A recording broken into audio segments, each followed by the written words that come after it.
Welcome, everyone. Probably, I imagine all of you know Becca. Do you not know Becca? Becca Tarnas? Oh, okay. Hi, I'm Becca. It's a delight to have Becca with us today to speak to us on the theme of archetypal cosmology. Becca is in the very last, well, the home run of her dissertation, which I can't wait to read. I've heard her present on the material at different times. We share a deep, abiding passion both for Jung and for Tolkien. And Becca's study will be, I'm sure it will be a classic, make a very significant contribution to this field. Becca's also, so she's an expert on Tolkien and the intersection of Tolkien and Jungian archetypal thought generally. And she's, I would say, one of the world's most gifted astrologers in this tradition of archetypal astrology. So, without further ado, Becca, please. And we have a guest with us today. Patricia Garcia Guevara from the Department of Education at the University of Guadalajara. She's a visiting scholar for a few weeks. Happy to have you. Welcome. And hello to all of you. It's such an honor and pleasure to get to do this class and to speak about this subject, which I deeply love and have dedicated much of my time and energy and passion to for the last really like 7 years in a concentrated way. And yeah, Sean's bringing up my dissertation on Jung and Tolkien, and I'm not going to be talking about Jung or Tolkien. Well, Jung will come up, but Jung and Tolkien today. But just thinking back that my whole dissertation topic was born in an independent study I did with Sean. And yeah, it was just wonderful how you helped open that door for me.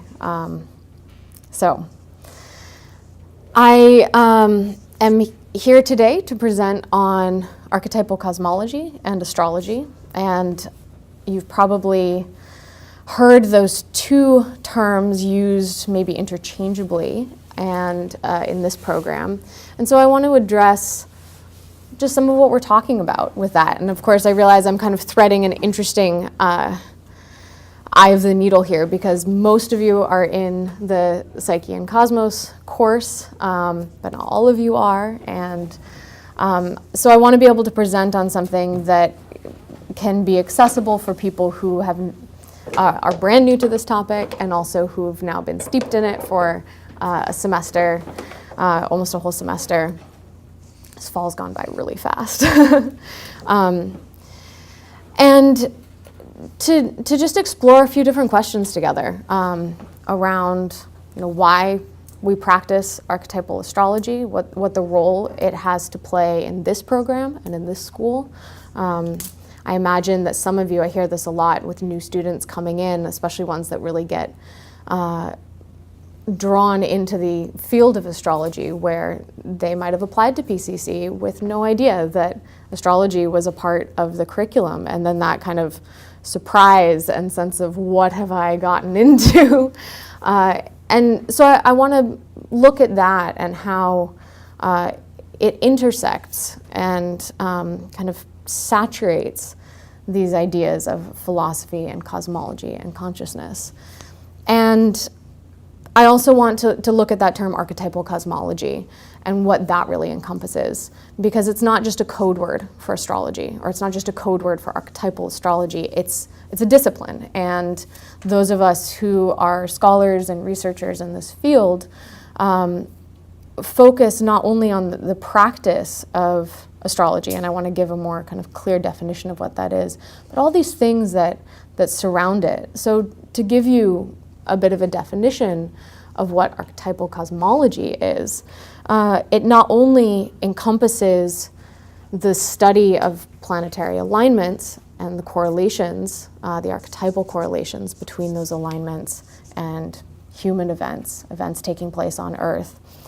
But archetypal cosmology also encompasses the philosophical, the scientific, the psychological, and the spiritual worldview or paradigm that actually can account for those correlations or those correspondences.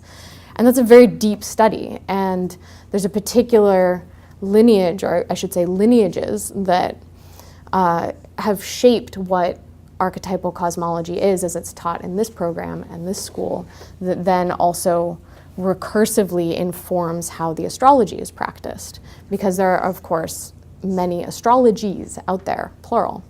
And so I just want to help us kind of get a sense of these definitions and what we're working with and what we're exploring, and that it's possible to be an archetypal cosmologist, to really look at what those paradigms are that support an astrological worldview without necessarily being an astrologer. What does that look like? What kind of exploration is that, where you swim in the world of archetypes but don't necessarily practice looking at aspects between planets or understanding what the signs or the houses are? And so just some of the facets of what I want to explore are some of the basics of the astrological practice, and then kind of going into a bit of an exploration of the philosophical side with questions around causality and participation. I know Jake Sherman was in here last week or 2 weeks ago, and his work on participatory theory, Jorge Ferrer's work on participatory theory, are so relevant to understanding the archetypal paradigm. So I want to explore some of that in language that hopefully feels accessible and interesting, and then also kind of touch on the spiritual side of what a relationship to an archetypal cosmos can be. And that's a really important element of it for me that has really drawn me into this practice and into this work, is that numinous kind of sacred component when we're in relationship to the archetypal. And we all have different things that we're drawn to in this field of study. Some people really want to understand what's the scientific basis for how astrology can work. Chad Harris's work with quantum physics is looking at that question. I've found myself to be more drawn toward the philosophical side, looking at how, for example, Alfred North Whitehead's process philosophy can help give some kind of context or ground for why astrology works, or again, kind of looking through this lens of participatory theory. So we all have different entry points, different ways of getting into this.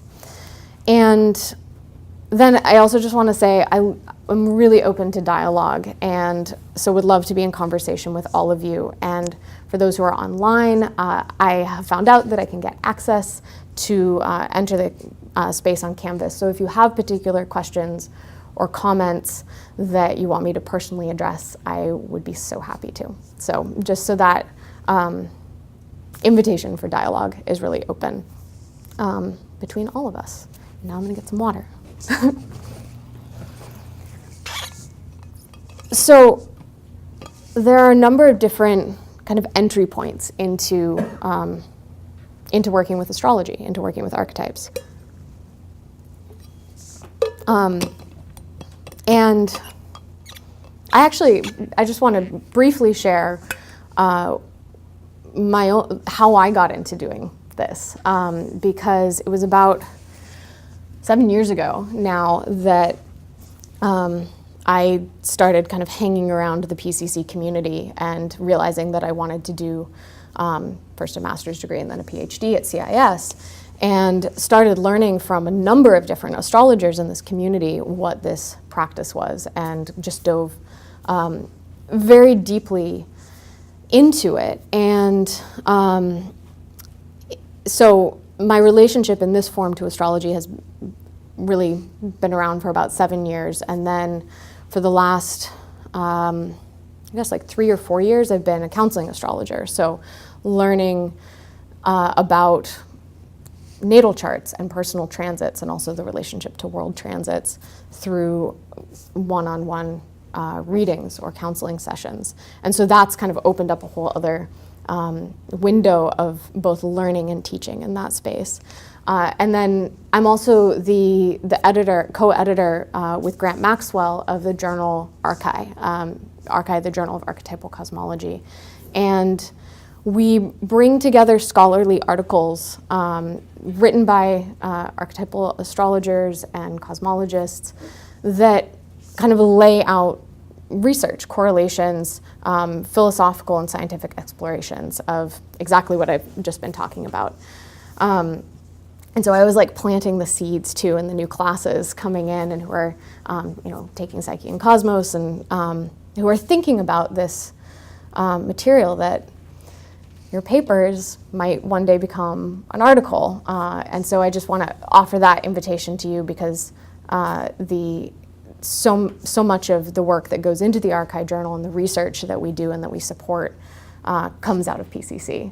So if you ever kind of feel called that you want to bring your writing into published form, just so you know that that's there. It's a journal that really kind of came out. It was founded by Kieran LaGrace back in 2007, and that has come out of this community as well.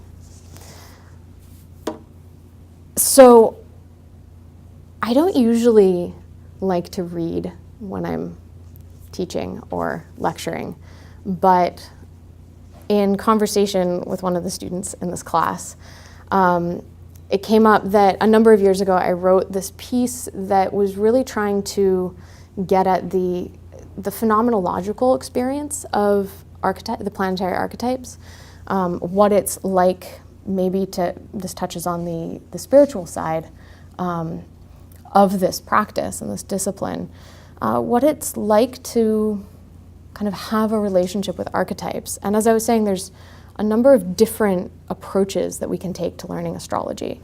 Definitely one is, really kind of getting familiar with the technical side first, learning, all the glyphs and the signs and what the different aspects are and what the degrees are. And I think that's a really valuable way to enter into the study because you need that scaffolding, you need that structure to be able to then develop what James Hillman calls your archetypal eye, the capacity to see archetypes as they exist in the world, as they are in relationship to each other, living through human beings or living through world events. But there's also another way in, and I think this is more of a intuitive, embodied, poetic, lyrical way of coming into relationship to the archetypes and just kind of sweeping aside for a bit the technical side and the chart and so forth, and remembering instead that these archetypes are associated with bodies, celestial bodies, the sun, the moon, these exquisite shining planets that we have the opportunity to look up at every night. Even in cities, you can still see, that's one of the things that I have noticed living in the Bay Area for so many years, that even if you can't see the stars in the city, you can still see the planets. And so you know that you're looking at a planet because it can actually shine through that city dark. So if you're all with me on this, I wanted to just read a couple paragraphs of an experience I had in relation to these archetypes and an attempt to put it into maybe more lyrical or poetic language. And I just want to invite you to feel this, not to try and understand it in a, what does this mean, or how does this translate, or how does this relate to my chart, or, but just to kind of, I'm taking the James Hillman approach here of getting to know these beings, getting to know these gods, these persons that live through us. One of my favorite quotes that I often repeat by W.H. Auden is, He said in a poem, there's this one line, "We are lived by powers we pretend to understand." We are lived by powers we pretend to understand. And I often come to that place where, as much as we try and get to know what it is we're in relationship to, through an astrological worldview, through an archetypal philosophical perspective, there is this way in which they are beyond us, and yet they're living through us, and we're trying to understand it, but we're never really going to get there. But we might get there, so that we are lived by powers we pretend to understand. So this is kind of my lyrical attempt at pretending to understand an experience. One by one, beginning with the sun, each planet introduced itself, revealing how their multidimensional and multivalent appearances in the incarnated realm were really all unified into single archetypes in their transcendent realm. With each planet I encountered, qualities I had learned of before, and yet other qualities that came that were new to me. The sun, radiant presence, gold, singularity of vision shone through me, through everything. Nothing else existed in that light. The moon, cradling and being cradled, softness, a silver sheen of lavender comfort, holding in warmth, fullness, and settled contentment. Mercury, a quickening pace as my thoughts race to catch up, a rapid quill spelling, articulating, word, glance, taste, touch, sound, senses singing. Venus, a verdant green of flowering beauty, vines growing in curls that turn into exquisite art, the silver sparkling of dew under leaves mirroring a reciprocity of love and heartwarming presence, the shiver of pleasure and desire.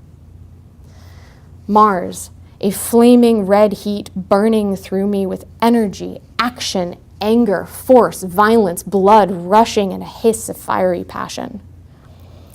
Jupiter, uplifting to a panoramic sweep of glory and triumph, images of great civilizations flourishing in their crowning moments, a spiraling climb to the grand arches of the kingdom of heaven, laughing, just laughing, releasing into giggles, soft joy lips kissed by a smile.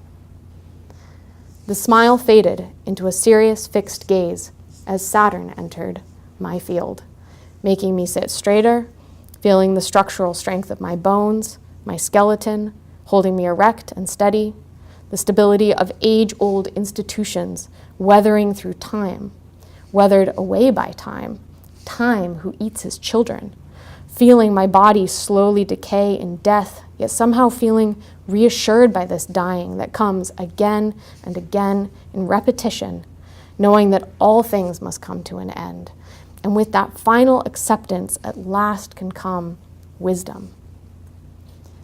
Lightning quick, Uranus burst through, not settling into a single color or image, always overturning, breaking out, breaking through, a pace impossible to follow as sparks of genius flew off every new idea to explode in firecrackers, opening up over ever unexplored future horizons.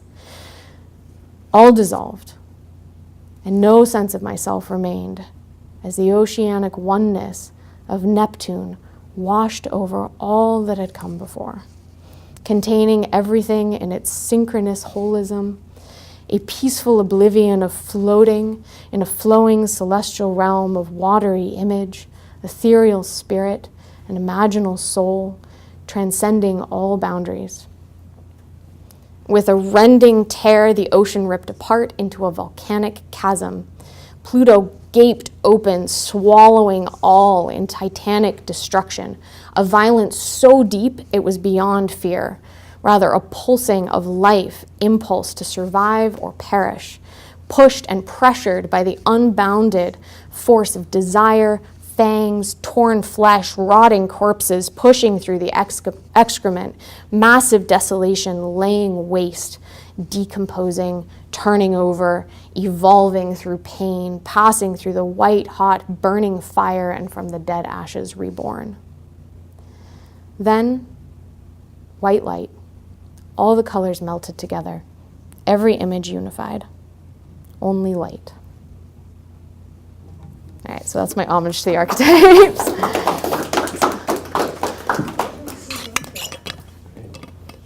I wrote it. Very beautiful. Thank you. Can we find that anywhere?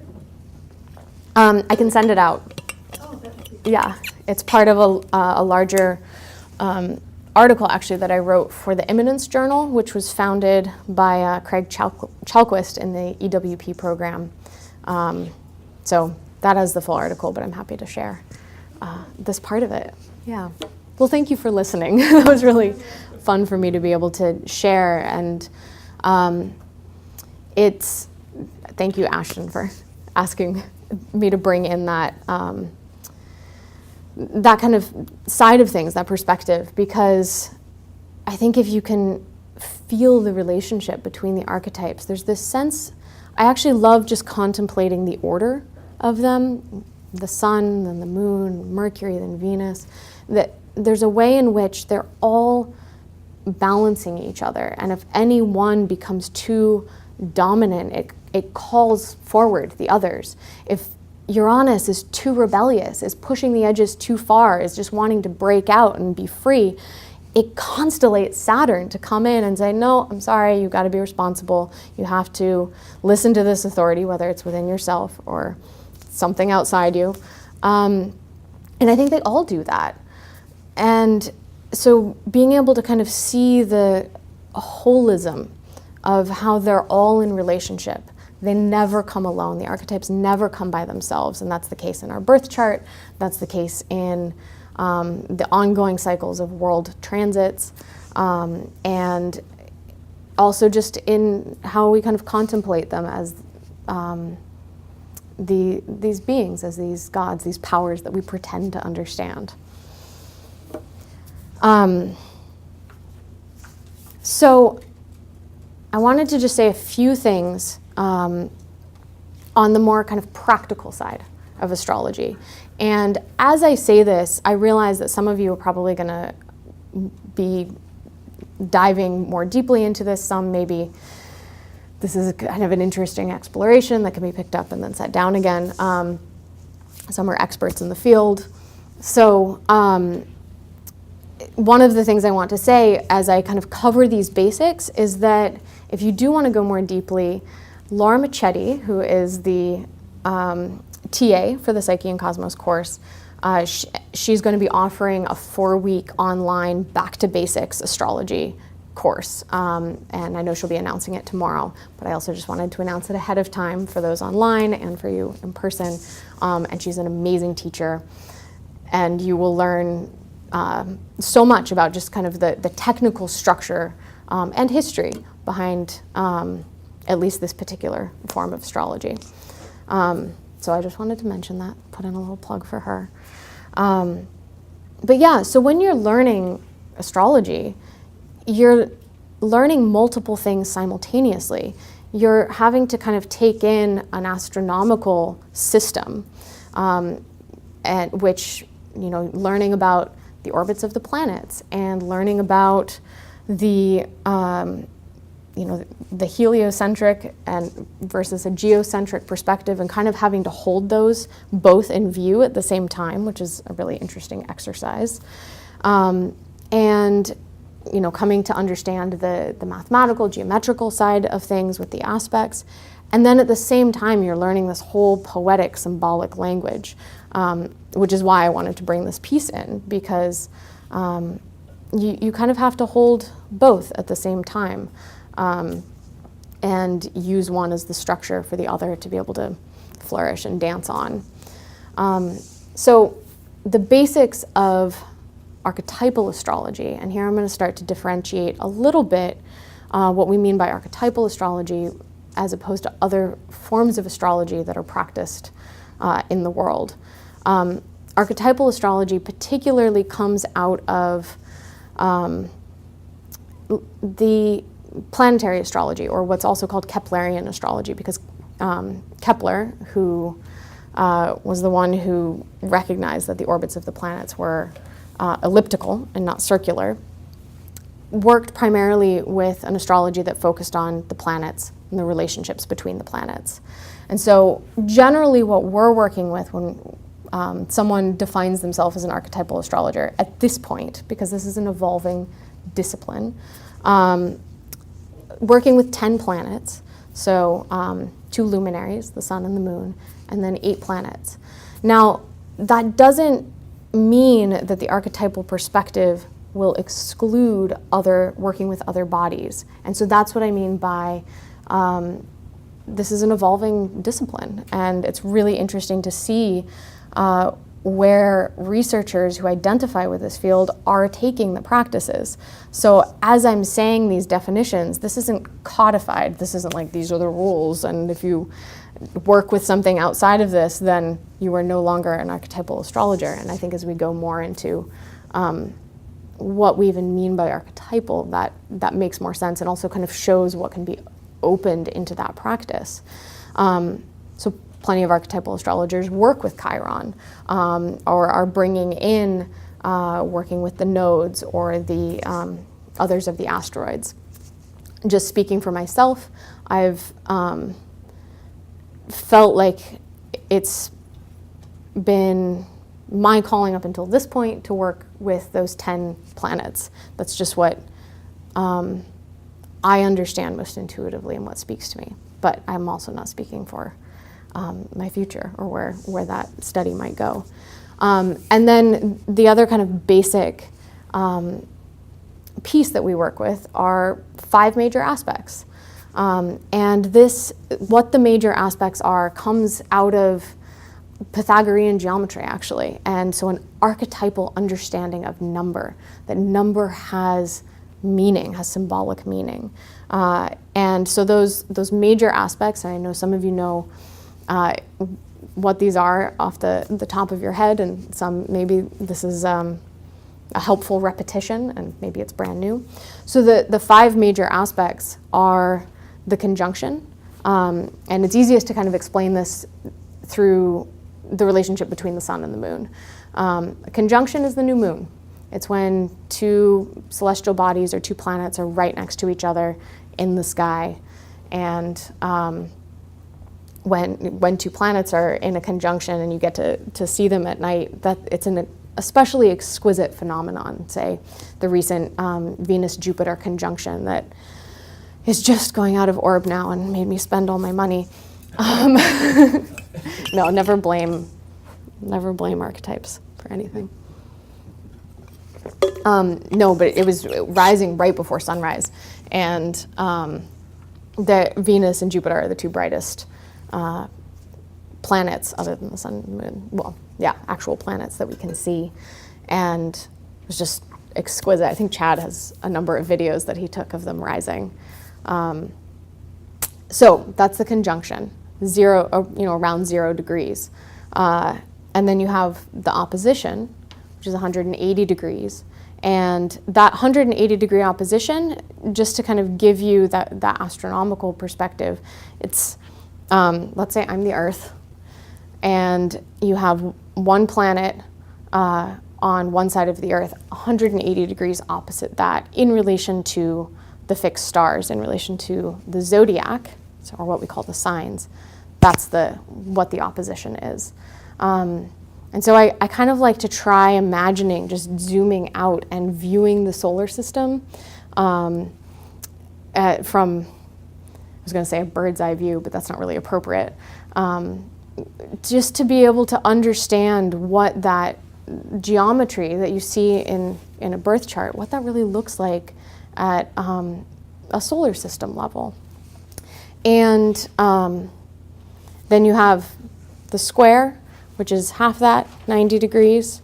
And then the 2 other major aspects are the sextile and the trine. These are soft aspects. Oh, so the 180 degrees, the opposition with the moon and the sun, that's the full moon.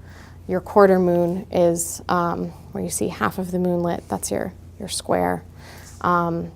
The trine is a little more subtle when you look at it on the moon, when the sun is lighting up that part of the moon, but that's 120 degrees, and then you have the sextile, which is 60 degrees. All things that, so kind of understanding the meaning of those 5 major aspects, that's kind of at the core of planetary astrology, or understanding how the planets are in relationship to each other. And the meaning associated with those angles really does come out of Pythagorean geometry. And so the difference in when something is in a kind of harmonious triangular balance versus the dynamic tension of that 90-degree angle of that square. And we see that in the geometry, and we see it symbolically come out in how aspects manifest themselves.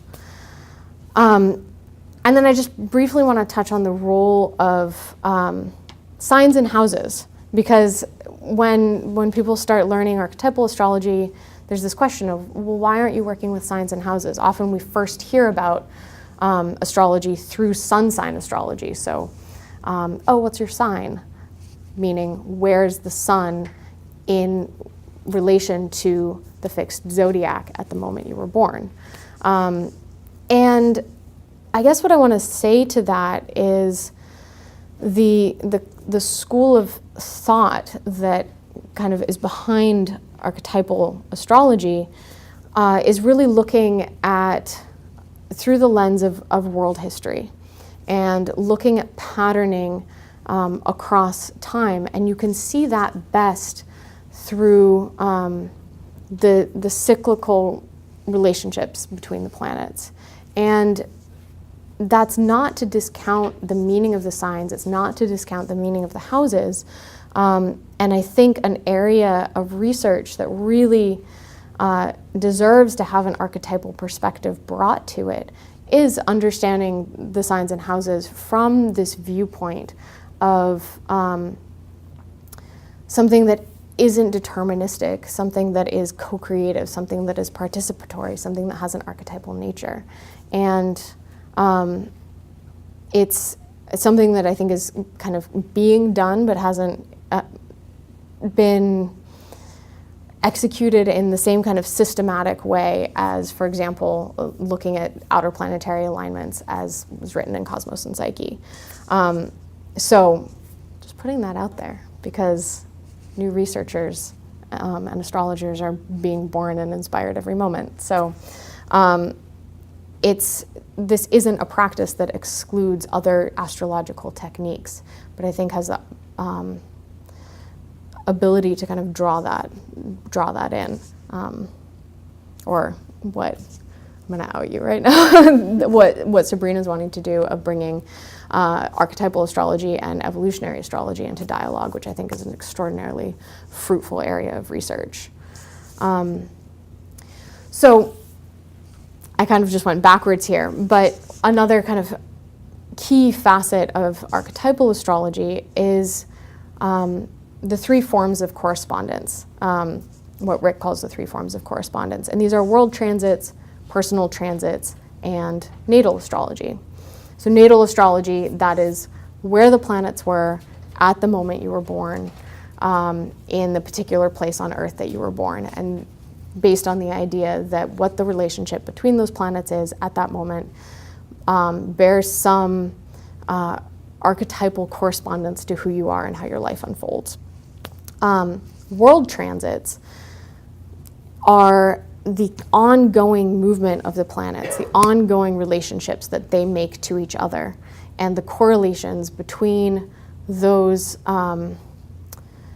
between the archetypes associated with those planets and the unfolding of human events and the repetition of the same themes. So, and I know some of you have heard this a lot before, but for example, Uranus-Pluto, when those two planets, the archetypes associated with them, are brought together, we see periods of major revolution and change and upheaval.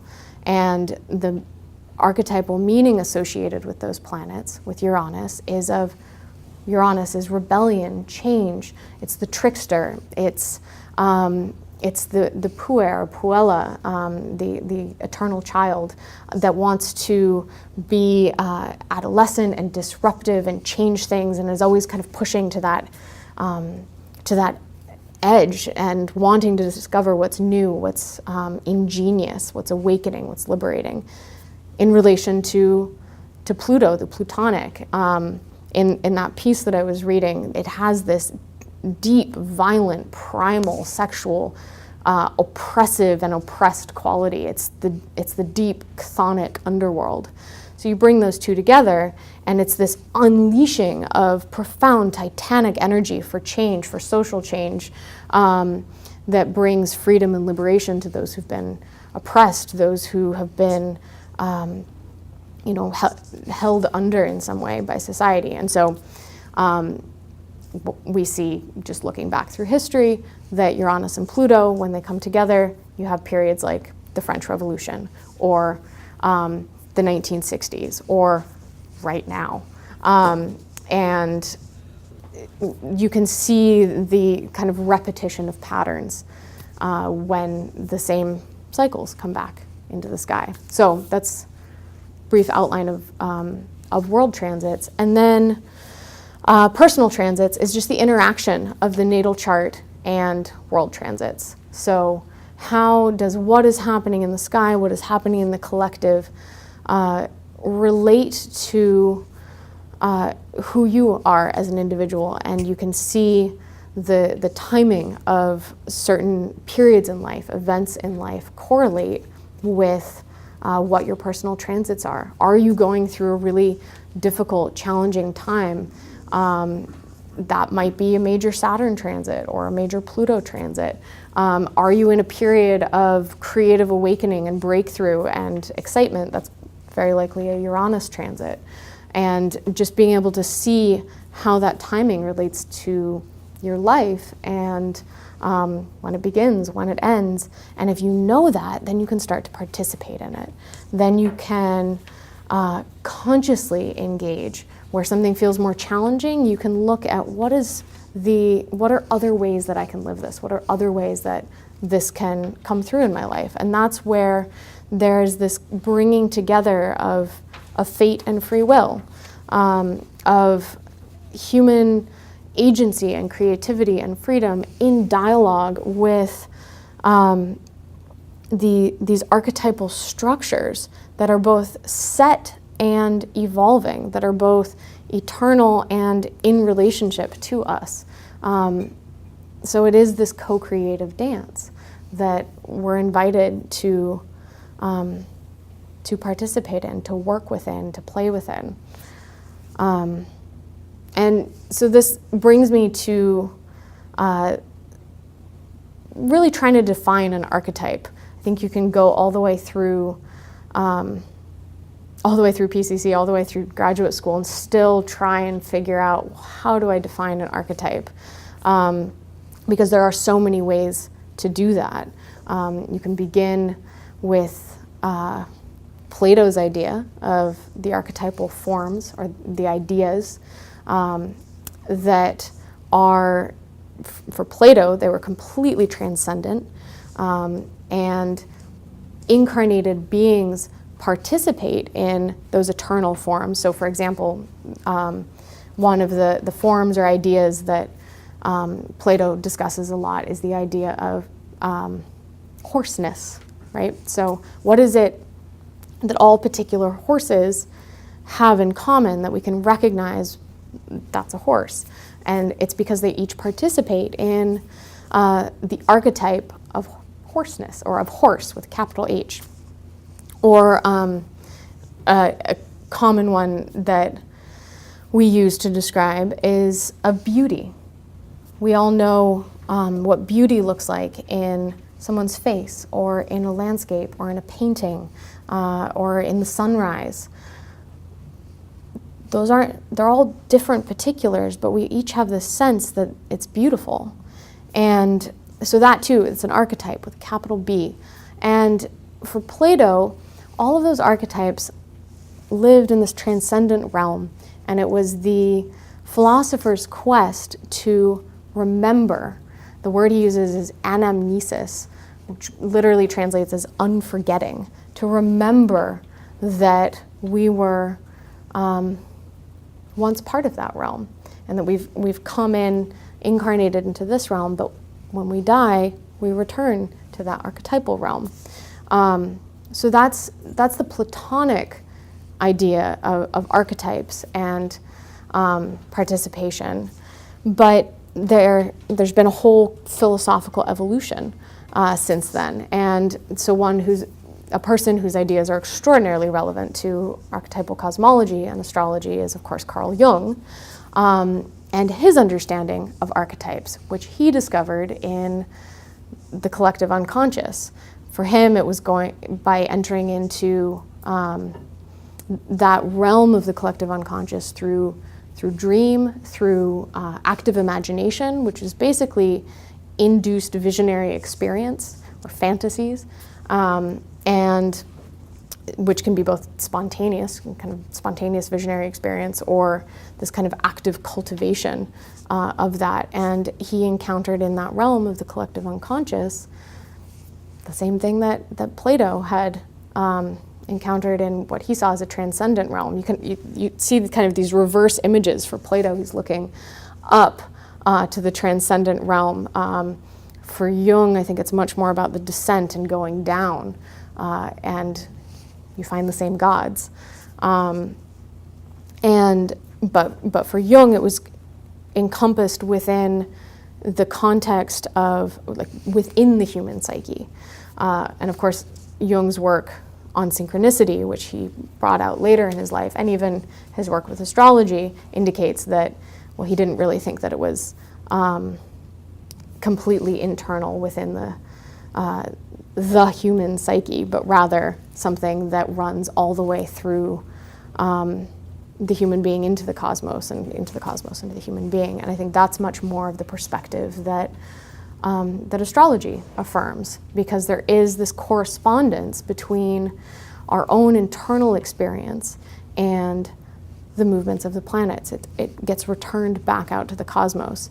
And so this brings up questions around causality. And that in itself could be a multiple year dialogue, because it's a philosophical question, it's a scientific question, it's a spiritual question. But one of the things that recognizing that astrology works does is it revives Aristotle's ideas of 4 types of causation. So in modernity, we really only relied on material causation and efficient causation. You have a physical thing, that something is material, is its physical cause, and efficient causation is when there is a physical relationship between, A causing B.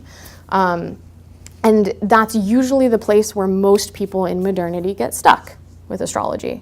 How is it that the planets, which are so very far away, or the constellations, which are even further, and the constellations we see aren't even in those shapes and patterns that we see them from the Earth, how is that causing me to have this experience? How is Pluto, that's all the way at the edge of our solar system, causing, as it comes in to aspect with my sun, causing me to have a several year period of shamanic dismemberment and rebirth? Well, it's not physically causing it, or at least not by any means that has been, or I would say can be discovered by the dominant scientific paradigm as it exists right now. And so instead it brings up those other forms of causality that Aristotle described that got shunted to the side in modernity, and that is formal causation and final causation. And so formal causation, what gives something the form that it has? How is it that the acorn knows to become an oak tree?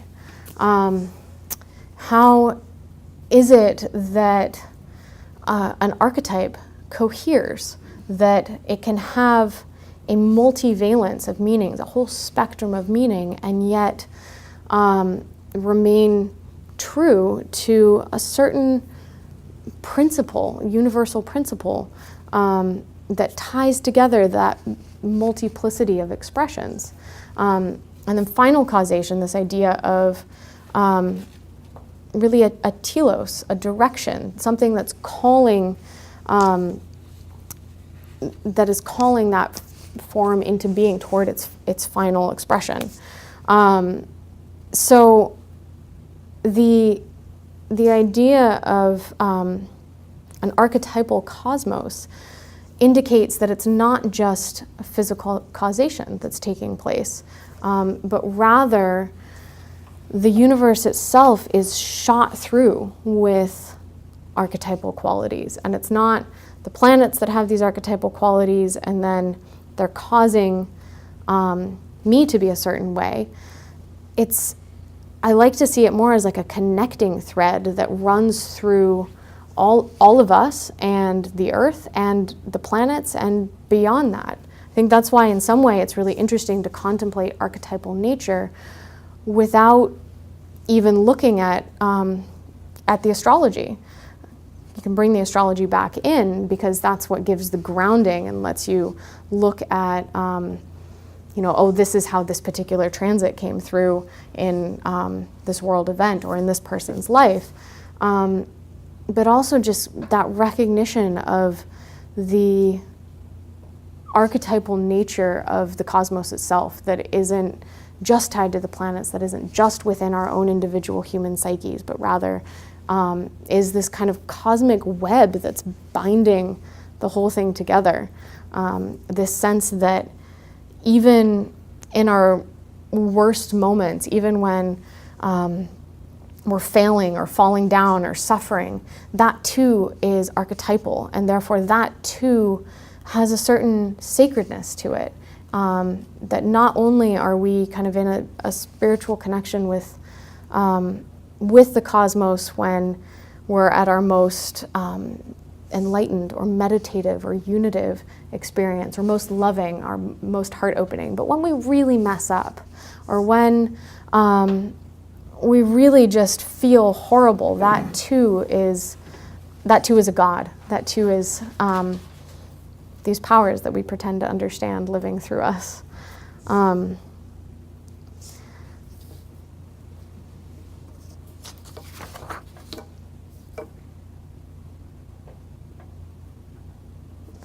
Yeah, I think I would just want to say, a couple more things around the discipline of archetypal cosmology. And I know that all of you or most of you read Kieran LeGrice's article, The Birth of a New Discipline, for this. And he pulls out these 6 points of 6 challenges that are facing scholars that are working within the field of archetypal cosmology. And I wanted to just mention each of those 6 things and unpack it a little, and then close me lecturing, and then really just open this up for dialogue, and also invite, when this goes online, for those who are watching it to be able to think about their questions or comments. So these 6 points, which I imagine you all read, are these 6 kind of challenges facing archetypal cosmologists and astrologers. One is to collect detailed research into the body of evidence of correlations. And this is a lot of what, kind of just the basic ground research of what you learn in giving readings, when you get to see how someone's natal chart and transits come through in their personal life, the events unfolding in their lives, or by looking at patterns through world history. And it's a lot of what's presented here in, say, in Psyche and Cosmos 1, looking at the transits that are correlated with experiences of spiritual emergency or non-ordinary states of consciousness and so forth, or getting to see how this comes through in the arts or in the sciences or in the daily news. So just compiling that evidence. And that's a really fun side of it, too. It's something that I always find myself constantly on the alert of, what are the transits today? What does the news say that reflects that? Oh, what is that new art installation that's being shown? How does that reflect what's happening right now? And I think Matthew Stelzner calls it New York Times yoga of, every morning you have the transits in front of you, you look at the headlines and you see what's coming through each day. So that is a field of research that will never be exhausted, which is really exciting to think about, I think. And that's a lot of what we do with the Archive Journal, is having articles that just demonstrate these correlations in different ways, through the arts, through the sciences, and through people's biographies and so forth. That whole realm of archetypal biography is one I find really interesting. Like if you sit down with someone's with a well-written biography and someone's natal chart, and then you just get to see all the way through their life how their chart unfolded and what their transits were at certain pivotal moments. So that's both a challenge and also just an exciting kind of call to participate. The second one that Kieran talks about is seeking to understand and explain the philosophical and scientific basis of astrological correlations. As I mentioned before, one of the people doing work looking at the scientific basis, of course, is our own Chad Harris, who's looking at quantum physics and understanding that in relation to how archetypal astrology works. I'm, as I mentioned before, really drawn to the kind of philosophical side, the spiritual side, to understand those correlations, and that is also a dynamic and also controversial field. Then the third one, which again I think kind of draws on the unique gifts and capacities that each person who enters this discipline draws on those gifts, and that is to build bridges to other disciplines. So especially those that challenge the dominant worldview. So whatever it is that you are an expert in, whatever field you've already dived into in a deep way, how can that be further illuminated by astrology, and how can that field illuminate astrological research? And that is part of the process of bringing this subject, which is so controversial in the academic world, definitely in the scientific world, more into an established, rigorous discipline. The fourth challenge is, of course, situating archetypal cosmology in a lineage of ideas. That lineage, as I just touched on, two kind of pillars of it, from Plato to Jung, that's looking at it from a Western philosophical perspective. I think opening that out into multiple different cultural lineages is another important part of establishing this discipline in a legitimate way that isn't just coming out of the primarily Western worldview, but rather can open up to multiple philosophies and ways of knowing. 5 is the fifth challenge is distinguishing archetypal astrology from other forms of astrology. And I've tried to touch on that a little bit of, what is it that we're doing when we say we're practicing archetypal astrology. And I think it's really holding that idea of what is an archetype as a central focus. So what is an archetype? It's multivalent, which means it comes through in a spectrum of ways that is also multidimensional, that comes through not only at a personal level or in an emotional, psychological way, but relationally, interpersonally, at a communal level, at the level of world events, politics, history, and also even in the natural world. We can see astrological correlations to natural events like droughts or earthquakes. We often see it through the perspective of the human response to that. And that's in itself a kind of interesting area to look at. But recognizing that this goes beyond the human being, too. But yeah, so coming back to what that challenge is, that it's holding that understanding of what archetypes are at the center. And then I think that can actually form bridges to other forms of astrology beyond this specific definition of a planetary astrology. And then finally, the sixth one, which I think is maybe the most interesting to explore in community, to explore in a community like the PCC program, is to establish basic guidelines, so theoretical, practical, and especially ethical for the use of archetypal astrology.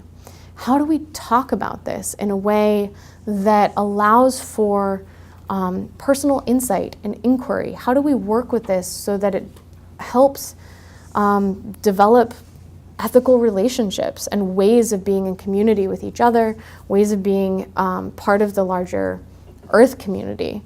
I think these are really important questions. What are those guidelines for this practice, and how do we handle working with this material in a way that is illuminating, that is emancipating, and ultimately leads to growth or to evolution and to some forms of healing too. I mean, we're in a world right now that really needs a lot of healing, and is this a discipline that can help provide something of that lets us be more introspective, that lets us disclose who we are to ourselves in ways that let us withdraw our projections, that lets us recognize our personal shadow or collective shadow, and be able to live from that place. So that's my kind of tour through parts of this discipline and this practice. And yeah, I just now want to open up for dialogue and to check in with where you're all at and how you're feeling, and thoughts, criticisms, rejections, inquiries.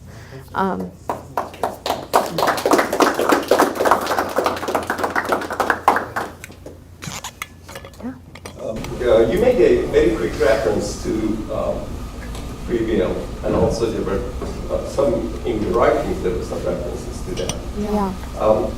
I would like to maybe expand on that a little bit, because it's very difficult for me to see that we are compatible. Mm-hmm. I can't even see it when there is a God and there is a form. Now here it's much more difficult. Mm-hmm. So maybe you can expand on that a little bit. Absolutely. And I just want to check in with. So it's 4 o'clock. Okay. And maybe one thing we could do is put this question down, and before break we can just see if there are any points of clarification, and maybe put some possible topics for dialogue on the board, and then after the break we can use that as a guide. So one is a question, the perennial question of free will versus determinism. Yes, definitely a perennial question that I don't have a definitive answer. Oh, I do. So. Oh, good. I do. People have been struggling with it for the last 2,000 years. But Sean has the answer. What can I say? Somebody's got to do it. Yeah. It's selection bias. Selection bias. Yeah. That's a big one for me. Yeah. And I mean, if you just whack it up there, and we can. Yep. Okay. I'll save my spiel. Okay. Do you want me to be your scribe, or are you going? Oh, I like doing it. I don't get to write on a chalkboard too much.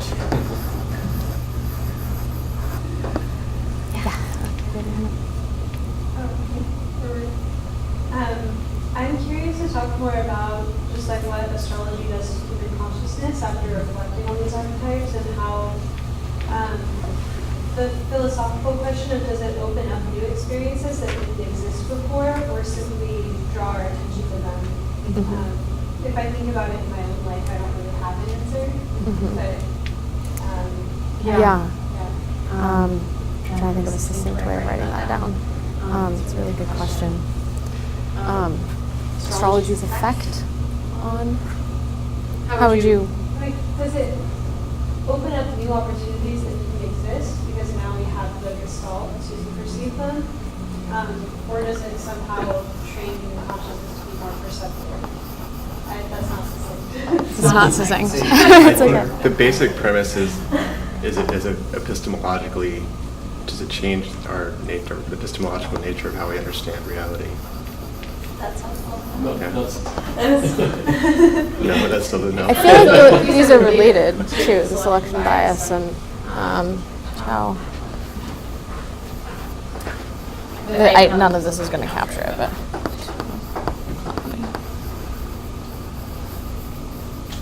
Or the epistemological understanding of Actually change reality. understanding consciousness. It's like participation. Yeah. I'll just throw that.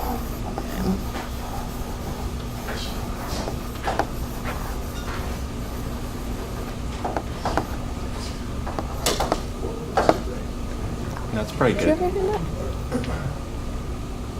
No. Yes. I have, first thank you for the reading. It's really fantastic. And, like, I was longing for that, and just the information is for, I was longing for maybe 2 months, and because 3 months ago I would have been unable to read, but it's really falling at the right moment. Maybe a few questions which are more on the skeptical side.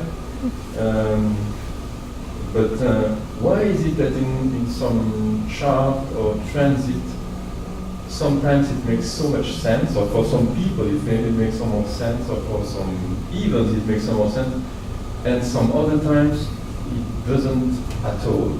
So is it because there is a kind of potential, or we didn't listen to?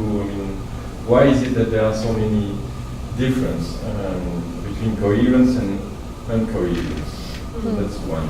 If I may have a few more. Yeah. No. That's a great. I still. The second one is the. No, I'm sorry. Difference in.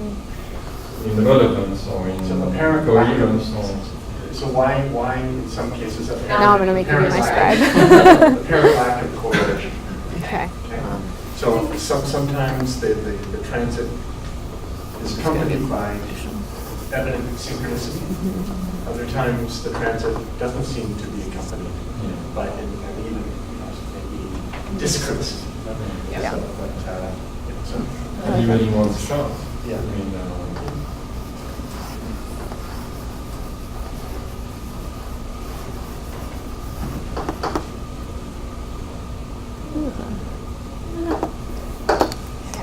You do another one? Yeah. That question of geocentric versus heliocentric.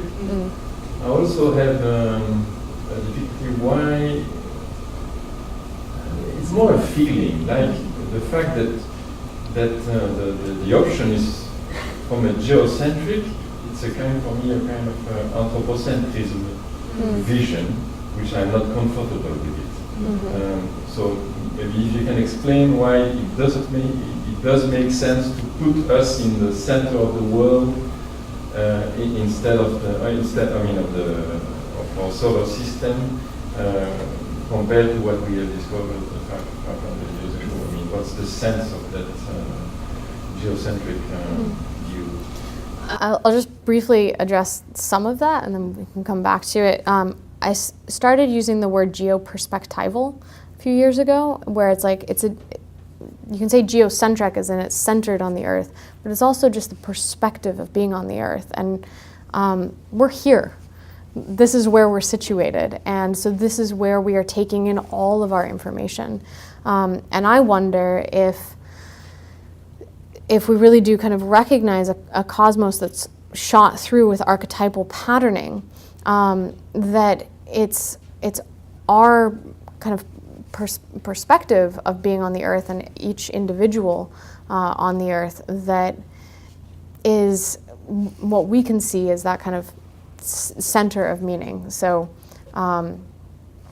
Rick uses the phrase of being a moving center of meaning. The earth is a moving center of meaning, and each one of us is a moving center of meaning. And I would really say that it's not just about the human being. We are human beings, so that is the perspective that those are the eyes we're looking through. But everything on the earth that is born and that dies has a birth chart, and everything happening on the earth is in some way participating, excuse me, in the unfolding of transits. And at this point, we don't know what transits would look like from, say, another planet. That's an interesting question to explore, and how that patterning might be different. But I think part of it is we're here, and there is meaning to that. Just in the same way that, for those who saw the eclipse, the solar eclipse in August, Rick and I gave a talk there about the archetypal meaning of the eclipse and the sun and the moon and that symbolism. And one of the things that he said in that talk was, it doesn't seem like it's an accident that the sun and the moon and their relative size and relative positions in relation to the earth are the exact same size from our perspective. That there's some meaning there in that way that it's evolved. And yeah, so I guess just part of my response is that it's in part a mystery, and I think there's something numinous and sacred in that that focus upon the earth that isn't just focused on the human, but it's focused on the earth itself, and something that a practice, a discipline that lets us have more reverence for the position of this life-giving body, I don't think is necessarily a bad thing, because we're having to remember that this earth is something that's sacred and that does deserve that kind of cosmic focus. Anyway, that's a little my perspective on that, but I can touch on it more after the break too. I was wondering, I've often heard about like the goddess archetype, the mother archetype, and are they just, is that a description of a planet, or what does that mean? I mean, there's so many Great of question. those in Jungian psychology. I have a lot of thoughts about this. And I think it's such an important question for our time, too. So, sorry, did you want to... I interrupted the end of your question. No, I just wondered how that fits into all of this and where it fits in. Definitely fits in. You have a question? Yeah, I was wondering about whether Pluto's status as a planet changing designation had any implications thought about that. It's such a powerful planet, or what's it called, dwarf planet. Well, it certainly hasn't affected the power of the transits, what status it has. I do think it's interesting as an archetype, it symbolizes the death rebirth mystery, and the language that was used around demoting Pluto was How I Killed Pluto. Like, that was the name of the book. Pluto was killed. Pluto was rejected from the system, and that fits the archetype of being. I think it's going to be reborn. I have a feeling that at some point there will be a rebirth. I thought it already was. I thought the astronomical community reinstated Pluto as a planet. I don't think so. I think they're considering it after they saw that it looks so much. I mean, it looks so much like an active planet. They're definitely considering it, but I don't think they've actually done it yet. And what's interesting is it was astronomers who demoted it, but planetary scientists, so the people who actually study the actual planets, didn't want it demoted. So that's kind of, it's the people who study stars and galaxies and things much further out that pushed for it being demoted, which is kind of an interesting tension in the scientific astronomical community. yeah, I have a cousin who's a planetary scientist. He's determined to be the first person on Mars. He has Mars at the midheaven, opposite Uranus, Neptune, and so he wants to be the first person on Mars. We'll see how that goes. And he's deep in this world of astronomers and planetary scientists, and he's completely on the side of this is a planet. It's just so it's interesting to kind of hear his perspective. Well, it's just an idea. Maybe to talk about the applications of astrology in everyday life. Because I think it lies a bit the denial that science or projections from science in astrology. There are many. I mean, health, agriculture. Yeah, great.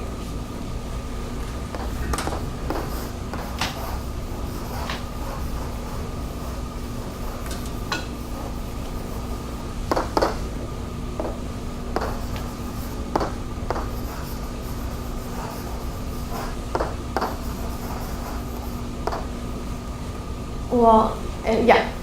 Just on kind of on the same lines, so can we make predictions, like scientific predictions using mathematics? That's an interesting question.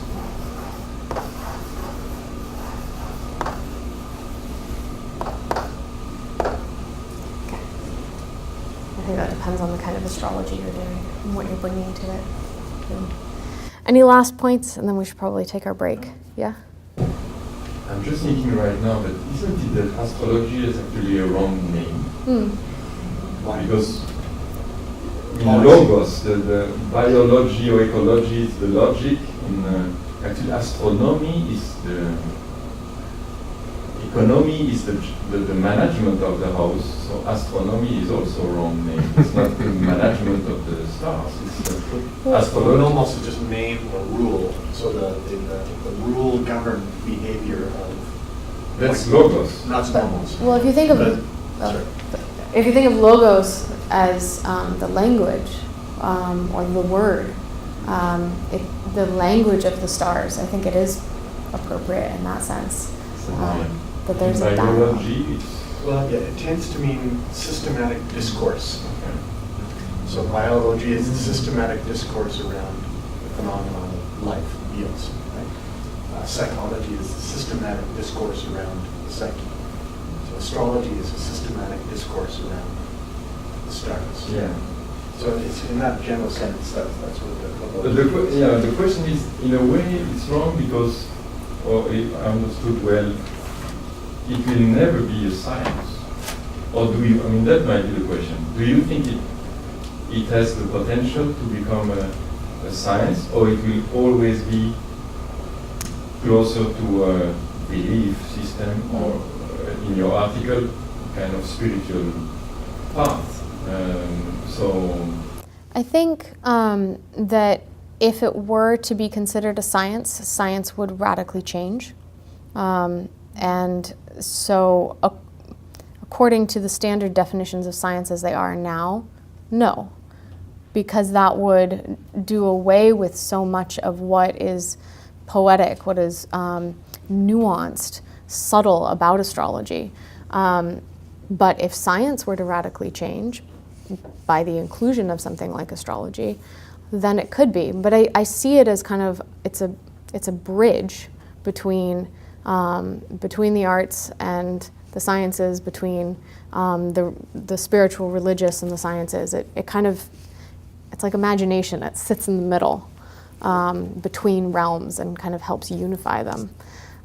So anything that as an art too, it changes what we mean by art because it has this it doesn't, I was gonna say, because it has this mathematical component. Most of art does have a mathematical component. So, but yeah, it lives in multiple worlds. So I guess the best I could say is it's a worldview. Depends what we mean by science. Exactly. Or art. Or art. Mm-hmm. Or worldview. Well, why don't we take a break and come back in, 15, 20 minutes? Sound good? 20 minutes usually. All right.